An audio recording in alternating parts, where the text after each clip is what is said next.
that we're announcing today, 11 new beds to take us to a total of 69 will be in High Wycombe and also in Mosman Park. It has been fantastic to work with aged care facilities. In this case, I think it's Hall and Pryor and Amana Living to make sure that there are facilities who have got all the proper accreditations and care settings that are needed for the transitional beds. What's the current number per day of older West Australians waiting in EDs to get into aged care? Is it still about 250? Throughout our hospital system, so not necessarily in emergency departments, but across our hospital system, it has varied. It has gone up as high as 340 in Western Australia at the peak of the flu season a couple of months ago, but at the moment it's 280. But we are seeing that growing over time. That's why we're aware that we need to look at alternatives to make sure that people have got good care. We're not asking people to leave hospital without being assured that they have got a good care setting to go to. But we also know that we are moving more people through the system, but still having a challenge to meet that, to get that number down, and that shows that more people are coming through. So we've got a range of different initiatives. So I mentioned the Time to Think that we're talking about today, the transitional care. So that means that if someone's in a hospital and they're not ready to make a permanent decision or can't find a permanent bed, there is approximately 12 weeks that they'll be supported, and it's partly funded by us and the federal government, where they can be in a care setting, get their financials, make some decisions. Their families can look at different facilities and decide what is best for them and then move on. So transitional Time to Think are both programs that we've got available to us. So we've got that going on, but despite that, we've still got a large number of people in hospitals. And the other part of this equation is obviously building more residential aged care facilities, which we're doing through a low interest loan, $100 million we're putting on the table for the first time. That'll be rolled out early next year. And finally, along with Minister Hammett, we're working on some hubs for older West Australians, some healthcare hubs. And that's really to make sure that if people have got specific needs, there's geriatricians, there's specialist clinical care, but also some social work support so people can start to work through, for instance, their financials, getting their social security houses in order, working through all those issues, as well as just getting some good professional advice about that next stage in their care journey. Given we are seeing those kind of around 250 to 300 numbers quite consistently, 69 beds isn't a lot with Time to Think. Couldn't you have brought on more than that? We're continuing to look at the investment that we're making in both Time to Think and transitional, and leaning into it from a state government point of view. Particularly with Time to Think, it's an innovative program. It's a first that we have embarked upon, and it's been very popular. But look, I understand that the pressures, and that's why we continue to advocate for the federal government to make sure they've got the right number of home care packages. There's still big demand for home care in Western Australia. And also residential care facilities as well. And that's a complex picture of how much the facilities get per day for the residents, whether they're concessional residents or those that can afford to pay a deposit, what the financials look like, and the new Federal Aged Care Act works through some of those issues, but we're working very closely with all of the aged care providers to make sure that we understand those issues and we can advocate forcefully to the federal government to make sure that the business cases stack up for those facilities. It's no good. It's not going to be any use to anyone if those facilities are not financially viable and are built on a sustainable model. You can't just blame the feds though, like those aged care packages, they're released based on a waiting list, so there is still a bit of responsibility with the state government, and so can't you be doing more to address that demand currently? The home care packages are assessed using a federally accredited aged care assessment program, and so that can sometimes be a block, making sure that we're getting people assessed. Credit to our WA health system actually provides very timely assessments by and large. Sometimes there's other assessors that are not state provided, but where the state is involved in that, we provide very timely assessments. And then people are assessed as needing anywhere from a level 1 to a level 4 home care package. Once they're assessed, it's really up to the federal government to make sure that there are enough packages. That is not a responsibility of the state government to provide home care packages. So while I'm not blaming the federal government for any system, I am saying that we do expect that we get our proper population share of our aged care funding, and by any measure we're not doing that at the moment. The latest figures we've got is that we get about 7.7% of our aged care funding, of federal aged care funding here in Western Australia. We have 11% of the population, but over 65 we've got 10.2%. So we are leaning into this as a state government. As far as I'm aware, I'm the only minister given the responsibility for aged care on a state level to make sure that we've got that focus, to do what we can as a state government. This is an example of this program, Time to Think, the capital funding that we've made available through loans and engagement with the sector as well. Given those 20,000 aged care packages have been rolling out over the past month, have you spoken to Sam Ray about how many WA has gotten so far, and has that, relieved any stress about the amount of packages that were needed? We have been looking closely at how many of those packages have been released into Western Australia. One of our asks of the federal government is that they are more transparent in the data and more timely in the data that's available for other governments, state and territory governments, but also to the sector itself. And in fact, we have an advisory panel, a senior aged care advisory panel that I meet with quarterly that has both their peak aged care peak bodies, seniors peak bodies, and a number of providers. So there's about 15 people that sit around those table, and just in the last couple of weeks we met with senior federal agency leaders to talk about that issue, and we impressed on them very strongly that we expect transparency around the release of home care packages.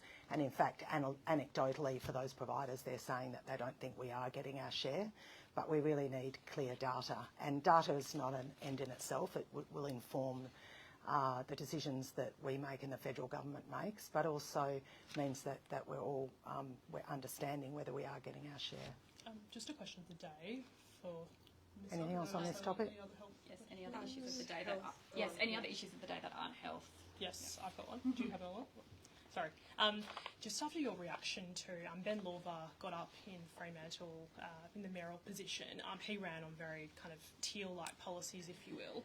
What does that tell you about the changing political tide in Fremantle, and does that make you more nervous for if you are going to contest your seat in the next state poll? I have heard others say that Ben Lorver, first of all, can I congratulate him on winning the election. He did run a very good campaign, and credit to him for that, and he was certainly popular as a ward councillor, and I think that was reflected in the results. People have made the comment that he ran a teal-type campaign. I'm not sure what that means, because he ran a good campaign. He was a popular local councillor, and he'd been active in those last 4 years. So I think that was reflected in the result.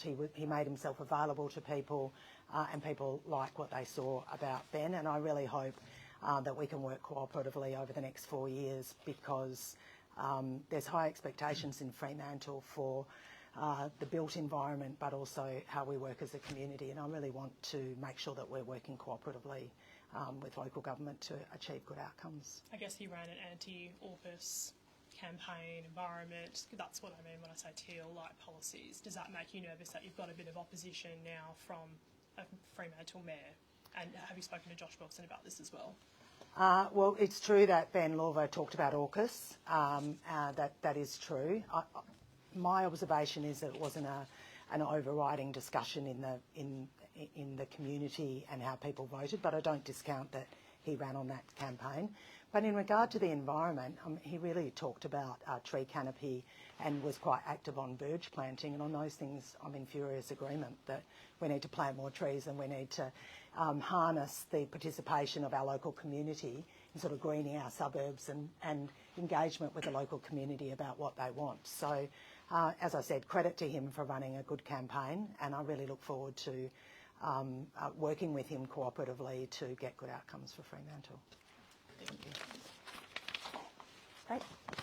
Minister, the ACOSH audit showed that 50% of retail outlets visited were selling illegal tobacco and vapes. What do you make of that?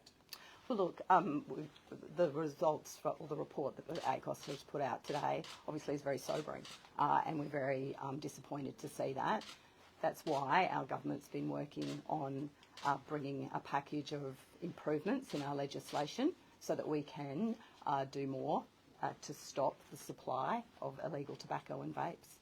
Can I just ask, an 11-year-old autistic boy, Chase McLean, was left in severe pain for hours at Joondalup Health Campus after his mum's concerns about appendicitis were dismissed. Obviously taken to PCH, only for the surgeons to discover that his appendix was close to rupturing and that he could have led to sepsis. It was a very serious situation. Should Ramsay be stripped of the Joondalup contract? Well, look, obviously I'm always concerned to hear reports of people with concerns for the care that they receive in our hospitals. I haven't yet been briefed on the full details in relation to Chase. I do want to wish him a very speedy recovery. And of course, our expectation is that people receive the care they need when they come to our hospitals. Because we've posted on Facebook, we've been flooded with similar stories. Is this the standard of treatment that's okay by your standards? And is this a hospital that's performing to the level that you expect as Health Minister? Well, obviously there's been some challenges in our system over this winter, and we've seen that. We're working very hard to make sure that we do have the appropriate access that people need. I think I've been very clear that my focus is on making sure that people do have access to the care that they need when they need it. And that means not just in our hospitals, but in a whole range of other settings as well. Should Joondalup come back into public hands like you did with Peel? Like, if it's good for Peel, why is it not good for Joondalup, given we're seeing case after case like this? Well, look, there is a contract in place with Ramsay, who deliver the services at Joondalup. But look, we're always looking at how our health system's performing, and we're always wanting to make sure that we're looking at ways to make improvements. We work very closely in Joondalup Hospital with Ramsay, who provide those services. St John of God deliver the services at Midland, and so we work very closely with them as well. We do want to see improvements right across our system, and I'm looking really closely at how all of our hospitals are performing. What does that involve at Joondalup? Is there extra scrutiny? Because we seem to have seen case after case, some of them incredibly high profile. Based on the learnings of those high profile cases and more that are coming through, what extra scrutiny are you putting on Ramsay about how things are running at the Joondalup Health Campus? Well, we look at a range of indicators, and so I am very interested in some of those high-profile cases, as you've referred to, and taken the time to familiarise myself with those. But we do need to look at the operation overall. So the emergency department performance is one part of the services that a hospital delivers into the community.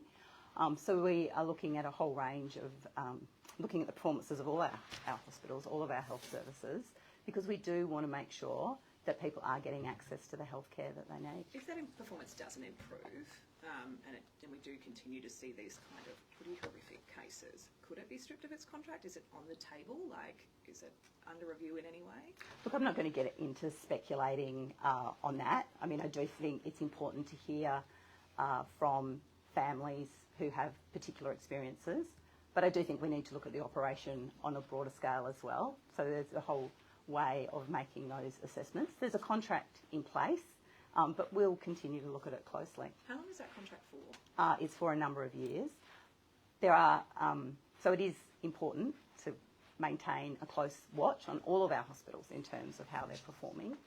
And so that's what we'll continue to do. When you hear that though, I know you haven't been briefed on it, but when you hear that example, is that good enough in your book? Well, look, I think I've been clear that we are looking at what more we need to do to provide access to healthcare for people who need it. Now, that's partly about emergency departments, and we've talked a lot in the last 3 months about the work that we're doing to bring ramping down so that people have access, the emergency access that they need. So we're looking at a whole range of strategies around that. The time to think beds that we're announcing today are one part of that, but there's also all the other elements as well in terms of the WA Virtual Emergency Department, the State Health Operations Service, the other ways that we're providing support for older West Australians who are medically cleared for discharge but not able to leave hospital. So we're looking at a whole range of things to make sure that we are improving access. While you're developing legislation to deal with illegal crime, what are you doing about those outlets that are selling illegal tobacco?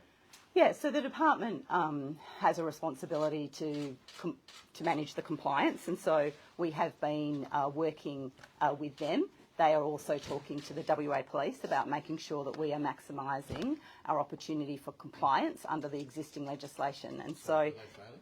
there has been, since January 2024, a number of about 1,600 inspections, 190,000 vapes have been seized, 146,000 cigarettes and 85 kilos of loose tobacco. So they are doing that compliance work. We are urging them and I'm talking to the WA Police Minister about what more we might be able to do in conjunction together. So we'll keep looking at what are the options to use the existing laws for compliance purposes, but we will also strengthen our laws, and I think the Premier has been very clear. We want our laws to be among the strongest in the nation. So we take on board the findings of ACOSH, and we are doing that work to make sure we have the strong laws that we need. What's your timeline for reforming that legislation, and is it your responsibility or the Preventative Health Minister's responsibility or the Police Minister's responsibility? Who's taking charge of it? So it is in my portfolio. And so I can't give you a time frame on that because these are really important laws. And so what we're focused on is making sure that we get the detail right so that when we introduce a bill into Parliament, it will do what we want it to do, and that is deliver strong enforcement provisions so that we can stop the supply of vapes and illegal tobacco. So that's our focus, but having said that, this is an important area for us and we're getting on with the job of doing it as fast as we There's can. been growing concerns about the number of St John ambulance substations that are having to fundraise to buy ambulances. Is that acceptable anymore, and is that the regional relationship and contract that you have with St John's, where's that at, and does that need to be reviewed? So the parliamentary inquiry that was held in 2022 did make some changes to the relationship and particularly in relation to those regional areas as well. It is part of the existing arrangements that St John provide the equipment for those regional centres, but the state government is looking at what more we can do in terms of providing support to regional areas. So we recently introduced 2 additional paid paramedics in Carnarvon. We've got an election commitment to do some more in the southwest areas. So we are looking at what more we can do. But the contract we have with St John, it is their responsibility, really, to equip those regional areas. Minister, sorry, I just wanted to go back onto tobacco for a minute. So the Council for Smoking surveyed over 100 stores and found that 50% of them were selling illegal tobacco and vapes. And most of them, well, 50% of them were within a kilometre of a school. So is that concerning? Yes, it is. I mean, I think I've been clear that, you know, I've seen the findings from ACOSH. Of course, we're concerned about those findings and we want to act, and that's why we're doing the work to prepare legislation to introduce to Parliament that will strengthen our laws and make them amongst the strongest in the nation. And this legislation, is that a matter of priority for the state government? Yeah, I think the Premier has been very clear. This is an important issue, but we do need to take the time to do the work to make sure that those laws do what we want them to do when they're introduced to Parliament. We do want them to, we will learn from what other states have implemented, and we will also make sure that in introducing those laws, they will become among the strongest in the nation so we can stamp down on these issues. Minister, sorry, just one more question. Obviously, you're the Minister of Health and you advocate for healthy living. Don't want to get onto anyone's personal life, but the Minister for Preventative Health is obviously a smoker. So have you had a conversation with her about her lifestyle habits and considering that she advocates